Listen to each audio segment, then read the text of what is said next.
Hi guys, this is me Lovejeet Arora. Welcome to the Tech Queen channel. Lecture number 3 जिसमें आप लोगों का स्वागत है।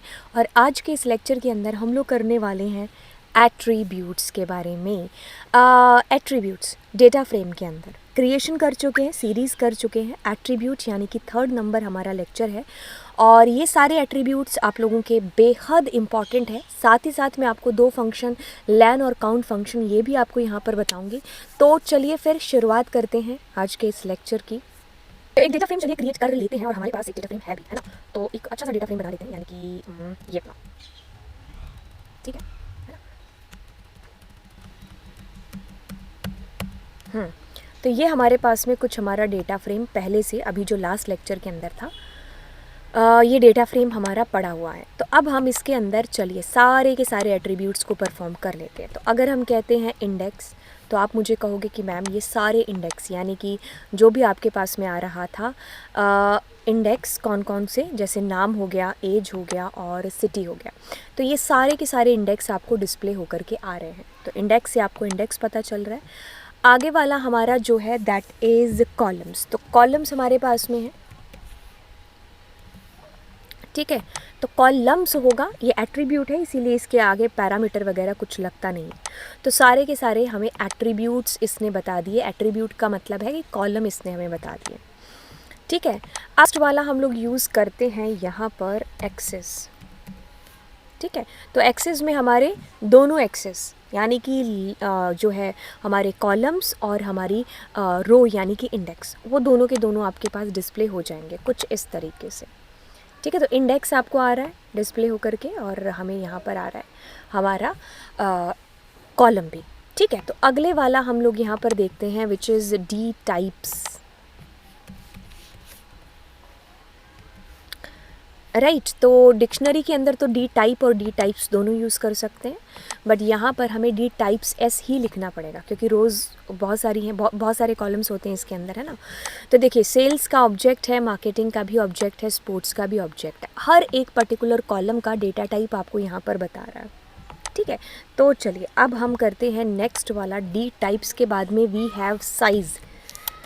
तो साइज़ हमारे पास बताएगा कि टोटल इसके अंदर एलिमेंट्स कितने हैं, ठीक है। तो टोटल एलिमेंट्स आर कमिंग कितने, 9। तो आप खुद भी काउंट कर लीजिए कितना होगा अगर हम डेटा फ्रेम को ही वैसे ही डिस्प्ले कराते हैं। अब हमने क्या कर दिया डिस्प्ले, और इट इज़ सेम कि हमारे पास 1 2 3 3 6 और 3 3 9 हमारे पास में आ रहे हैं टोटल नंबर ऑफ रिकॉर्ड्स। अब हमारे पास नेक्स्ट आ रहा है साइज के बाद में शेप, ठीक है। शेप हमें ट्यूपल के अंदर आंसर है जो देने वाला है। इसका कहना है कि 3 रो हैं और 3 ही कॉलम है। जैसे कि मान लीजिए मैं इसके अंदर एक नया कॉलम और जोड़ देती हूँ, डेटा फ्रेम के अंदर एक नया कॉलम न्यू करके हमने बना दिया। अब देखिए अगर हम कहेंगे तो ये हमें बताएगा 4 कॉलम और 3 रो, ठीक है। तो पहले वाला is coming for row, second one is coming for हमारे पास कॉलम्स के लिए। वैसे अगर मैं यहाँ पर लिखूँ शेप का 0, तो इट सेज़ कि हमारे पास रोज़ कितनी है, 3 है। और अगर मैं शेप का 1 लिखती हूँ तो ये मुझे बता रहा है कि कॉलम्स कितने हैं आपके पास, 4 हैं, ठीक है। तो ये भी हो सकता है। बाय द वे हम लोग यहाँ पर टोटल के लिए लैन फंक्शन का यूज़ भी कर सकते थे। तो लैन अगर हमने DF लिखा है डेटा फ्रेम, तो आप देखेंगे कि ये हमें 3 बता रहा है, 3 रिकॉर्ड्स रो के बारे में बता रहा है। तो रो आप ऐसे भी जान सकते थे और आप ऐसे भी जान सकते हो। कैसे? जैसे आप कर रहे हो डेटा फ्रेम डॉट शेप और 0, ठीक है। तो ये दोनों से आंसर विल बी सेम आपका, ठीक है। बाकी अगर आप 1 डालते तो ऑफ कोर्स आपको कॉलम्स बता देता, ठीक है। तो नेक्स्ट हमारा जो एट्रीब्यूट है दैट इज़ शेप हो गया है और वैल्यूज़, ठीक है। तो हम कर लेते हैं डेटा फ्रेम डॉट वैल्यूज़। तो ऑफ कोर्स सारी वैल्यूज़ हमारे सामने डिस्प्ले होकर के आ जाएंगी, जो भी वैल्यूज़ हैं। और इसकी ख़ास बात ये है कि ये हमें एरे के रूप में आंसर है जो देता है, ठीक है। तो हमारा जो आंसर आ रहा है that is coming in arrays. आगे हमारे पास आ रहा है एम्पटी। तो एम्पटी का मतलब सिर्फ इतना सा है कि अगर हमारा जो डेटा फ्रेम है अगर वो खाली है तो सिर्फ ये क्या करेगा, आपको जो है ट्रू आंसर करेगा, otherwise it will say false. और फिर हम लोग यहाँ पर आगे dim dim dim dim and dim, तो एंड डिम से हमें क्या पता चल रहा है, ऑलवेज़ इसका आंसर डेटा फ्रेम के केस में 2 आएगा और सीरीज़ के केस में 1 आएगा, ठीक है, क्योंकि हमारा डेटा फ्रेम इज़ 2 डायमेंशनल और सीरीज़ हमारी 1 डायमेंशनल होती है।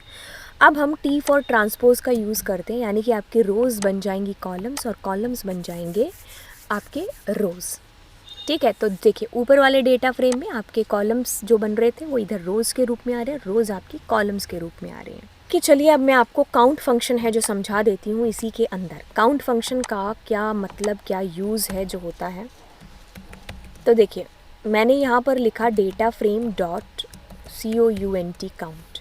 तो अब मुझे क्या करके बता रहा है, ये इसको हम लोग बोलेंगे कि ये ईच कॉलम, हर कॉलम के अंदर का रिकॉर्ड हमारे पास में डिस्प्ले हो रहा है। मैंने कहा प्रिंट, एक सेकेंड रुको, DF डेटा फ्रेम, अभी आपको इसके थ्रू समझाते हैं।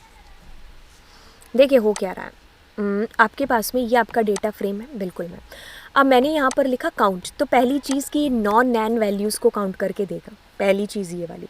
अब ये ईच कॉलम, हर कॉलम की हर रो को उठाएगा।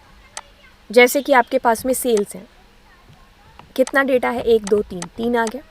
मार्केटिंग में कितना, 1 और 2, वाई 2 क्योंकि बाकी नैन है, ये नॉन नैन की बात कर रहा है, और यहाँ पर 1 ही है, ठीक है। तो अब आप ऐसे कर रहे हो और आप इसके अंदर 0 डायरेक्ट भी लिख सकते हो, आप इसके अंदर इंडेक्स इज इक्वल्स टू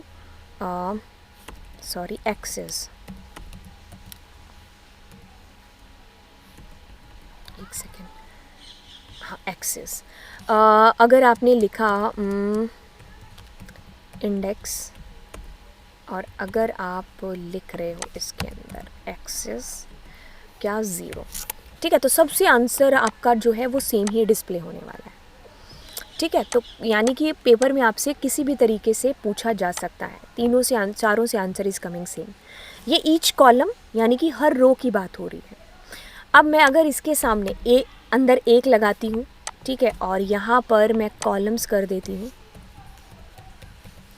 और यहाँ पर मैं 1 कर देती हूँ, तो इन दैट केस गाइस हमारे पास ईच रो यानी कि हर कॉलम इंक्लूड करते हुए वैल्यूज़ आएंगी। तो जैसे कि हर रो के अंदर, देखिए हर रो के अंदर हर कॉलम की वैल्यू 1 2 3, तो 3 आ गया, यहाँ पर 1 और 2 तो 2 आ गया। सिटी के अंदर यू हैव ओनली 1 बिकॉज उसके अलावा वाले नैन है, और ये क्या करता है, नॉन नैन को ही आउटपुट में आपको है जो ला करके देता है। आई होप ये आपकी जो है एट्रीब्यूट, लैन फंक्शन, काउंट फंक्शन, ये सारी चीज़ें आपको समझ में आ गई होंगी। अगर ऐसी बात है तो आप ज़रूर दोस्तों के साथ में इस लेक्चर सीरीज़ को शेयर करेंगे, राइट।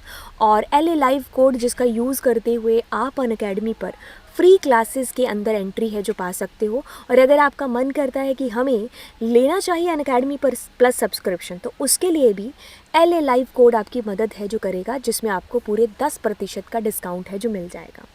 तो चलिए फिर मिलेंगे आपको अगले लेक्चर के अंदर। सो तब तक के लिए bye bye and God bless you.